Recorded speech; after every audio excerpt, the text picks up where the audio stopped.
শহীদ মৌলানা দেলওয়ার হোসেন সাইদি রহমতুল্লাহি আলিহি আল্লাহ পাক তাকে জান্নাতুল ফিরদাউস দান করুন। দুনিয়ার সফর ত্যাগ করে তিনি এখন মহান রবের সান্নিধ্যে রয়েছেন। গতকালকে তার ছবিকে কেন্দ্র করে আমরা দেখেছি কিছু বিপদগামী যুবকেরা জুতা নিক্ষেপ করছে, এমনকি ঘৃণা নিক্ষেপ করছে। আমরা এই দৃশ্য দেখে বরাবরই মর্মাহত হয়েছি, কারণ এই জন্য কোনো ব্যক্তির রাজনৈতিক মতাদর্শ নিয়ে আপনার ভিন্ন মত থাকতে পারে, ভিন্ন পথ থাকতে পারে, ভিন্ন বক্তব্য থাকতে পারে, সেটা শালীন ভাষায় আপনি আপনার বক্তব্য উপস্থাপন করতে পারেন। গণতান্ত্রিক সমাজে সেটা নিন্দনীয় নয়, দূষণীয় নয়।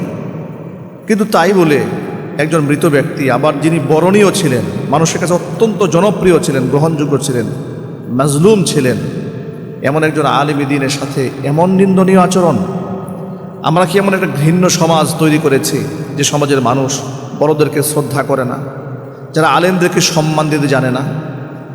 আমরা কি এরকম একটা জঘন্য সমাজ বিনির্মাণ করতে সক্ষম হয়েছি? আমরা কি মানুষকে হেদায়েতের কথা শোনাতে পারিনি? মানুষের মধ্যে কি দ্বীনের আলো আমরা কি জ্বালাতে পারিনি? এ সমাজ, এই দেশের শিক্ষাঙ্গন, এদেশের আলেম ওলামারা, এদেশের আদর্শিক ব্যক্তিবর্গরা কি সমাজের মানুষকে এতটুকু হেদায়েতের খোরাক দিতে সক্ষম হননি যে আমাদের সন্তানেরা মারহুম ব্যক্তিদের সাথে এই ধরনের আচরণ করবেন?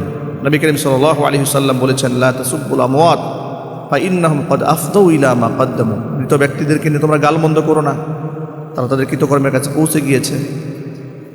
যেখানে সাধারণ মৃত ব্যক্তিদের নিয়ে সমালোচনা করা যায় না, সেখানে এমন একজন ব্যক্তি যিনি প্রচণ্ড আকারে জনপ্রিয় একজন বক্তা ছিলেন, একজন লেখক ছিলেন, সাহিত্যিক ছিলেন, কলামিস্ট ছিলেন, যার রচিত অসংখ্য কিতাব এবং বই মানুষের কাছে অত্যন্ত জনপ্রিয়, যিনি 55টি বছর কোরআনে কারিমের তাফসীর করে বেরিয়েছেন।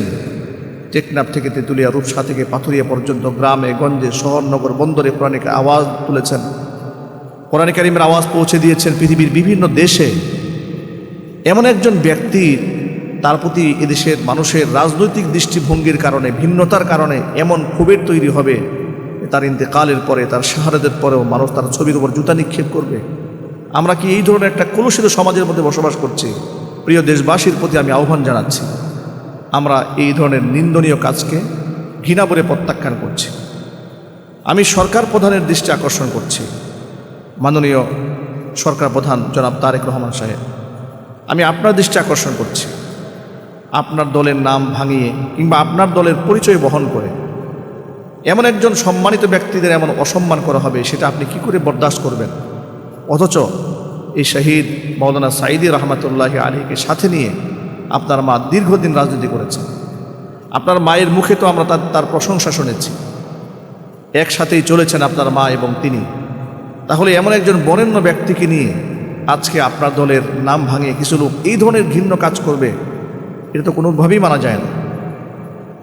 আমরা স্বাধীন মত প্রকাশের পক্ষে কথা বলি, মানুষ মত প্রকাশ করতে পারে, ভিন্ন মত প্রকাশ করতে পারে, কিন্তু ব্যক্তি স্বাধীনতা, বাক স্বাধীনতা আর ব্যক্তির স্বাধীনতার নামে বাক সন্ত্রাস তো এক জিনিস নয়, স্বেচ্ছাচারিতা তো এক জিনিস নয়। আপনি যে কারো সমালোচনা করতে পারেন, কিন্তু অবমাননা করা, কাউকে নিয়ে ব্যঙ্গ করা, কাউকে নিয়ে কটাক্ষ করা, কারো মানহানি করা, এটা কোন ধরনের সংস্কৃতি? একটি সভ্য সমাজের মধ্যে এটা কখনোই কাম্য নয়।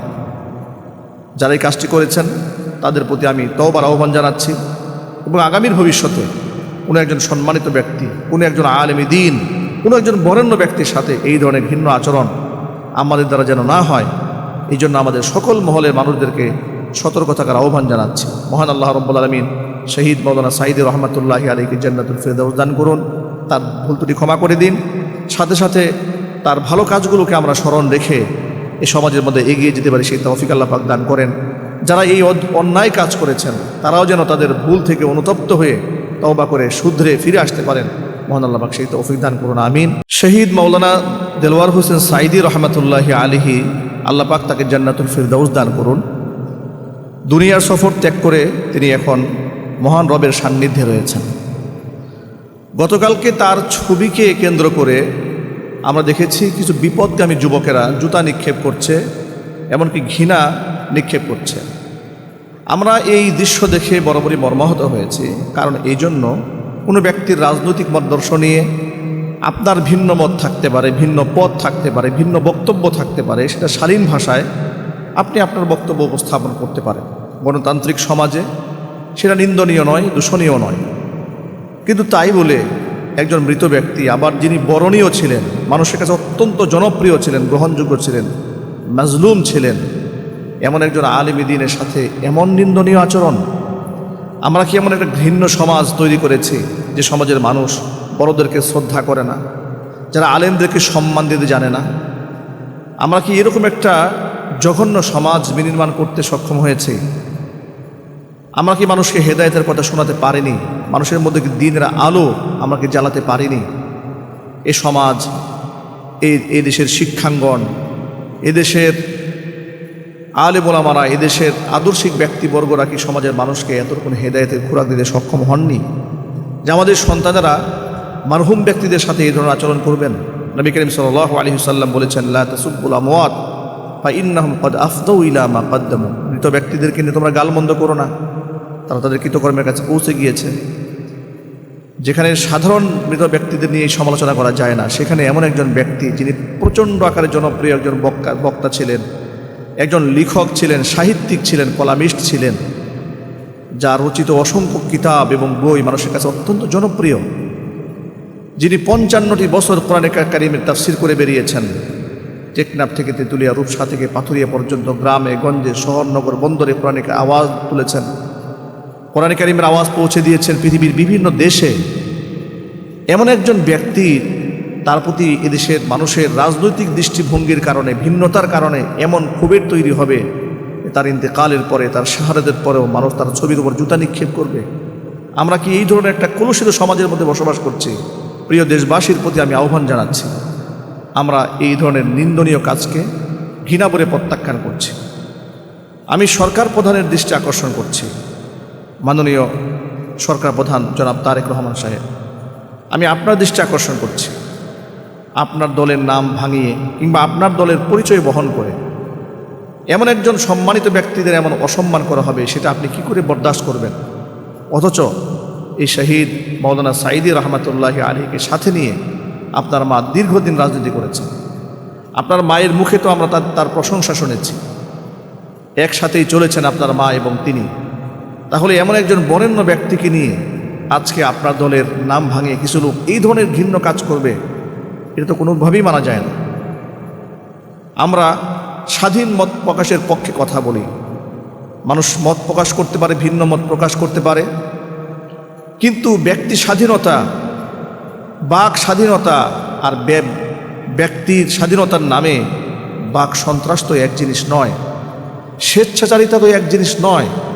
আপনি যে কারো সমালোচনা করতে পারেন, কিন্তু অবমাননা করা, কাউকে নিয়ে ব্যঙ্গ করা, কাউকে নিয়ে কটাক্ষ করা, কারো মানহানি করা, এটা কোন ধরনের সংস্কৃতি? একটি সভ্য সমাজের মধ্যে এটা কখনোই কাম্য নয়। যারা এই কাজটি করেছেন তাদের প্রতি আমি তওবার আহ্বান জানাচ্ছি, এবং আগামীর ভবিষ্যতে কোনো একজন সম্মানিত ব্যক্তি, কোনো একজন আলেমী দ্বীন, কোনো একজন বরেণ্য ব্যক্তির সাথে এই ধরনের ঘৃণ্য আচরণ আমাদের দ্বারা যেন না হয়, এই জন্য আমাদের সকল মহলের মানুষদেরকে সতর্ক থাকার আহ্বান জানাচ্ছি। মহান আল্লাহ রাব্বুল আলামিন শহীদ মাওলানা সাঈদী রহমাতুল্লাহি আলাইহিকে জান্নাতুল ফিরদাউস দান করুন, তার ভুল ত্রুটি ক্ষমা করে দিন, সাথে সাথে তার ভালো কাজগুলোকে আমরা স্মরণ রেখে এই সমাজের মধ্যে এগিয়ে যেতে পারি, সেই তৌফিক আল্লাহ পাক দান করেন। যারা এই অন্যায় কাজ করেছেন তারাও যেন তাদের ভুল থেকে অনুতপ্ত হয়ে তওবা করে শুধরে ফিরে আসতে পারেন। মহান আল্লাহ পাক সেই তৌফিক দান করুন, আমিন।